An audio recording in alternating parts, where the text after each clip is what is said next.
I want to do a little bit of an update on a story. There is a news story here, but there also isn't, in the sense that we already had the facts about the real COVID mortality and fatality rate in the state of New York. There are a bunch of different headlines now which say things like, New York governor acknowledges nearly 12,000 more COVID fatalities than publicized by Andrew Cuomo.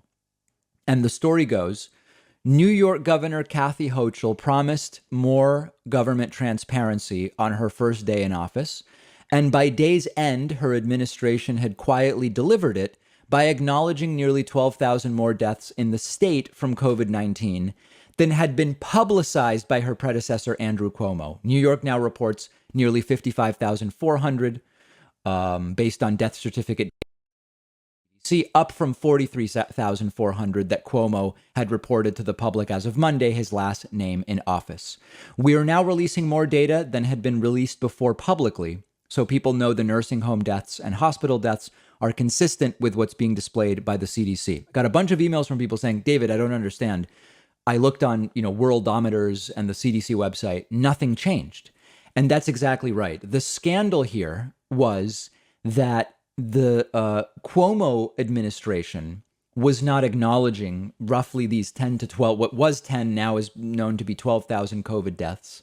But the CDC was always acknowledging them. And websites like Worldometers and others are based on CDC data. So this is more of a political story than it is whoa, there's actually 12,000 more people that died. We knew about that and we reported it.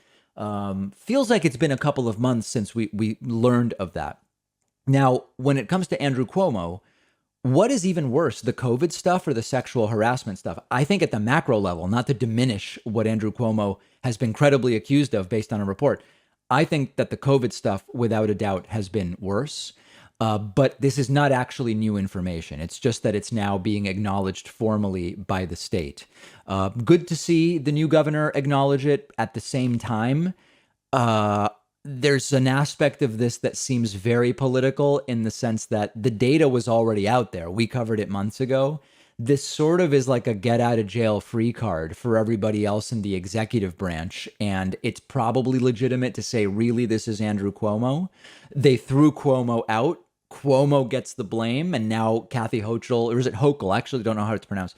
Acknowledges it. And it's sort of like, hey, everything's good now. While the truth is, it's very hard to imagine that more people within the administration of the state government of New York didn't know that this was going on. So there's an aspect of this that feels like this is the perfect timing to just acknowledge it and move on and try to avoid any other consequences for anybody now that Cuomo's gone and the numbers match the CDC.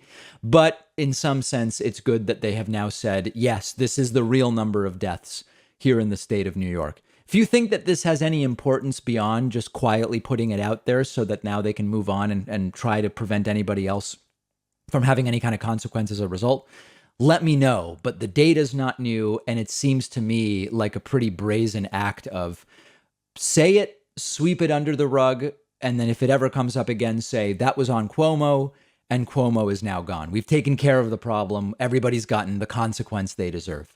Let me know. We'll be covering this more on our Instagram, where you can find us at David Pakman Show. Find me on Instagram as well at david.pakman.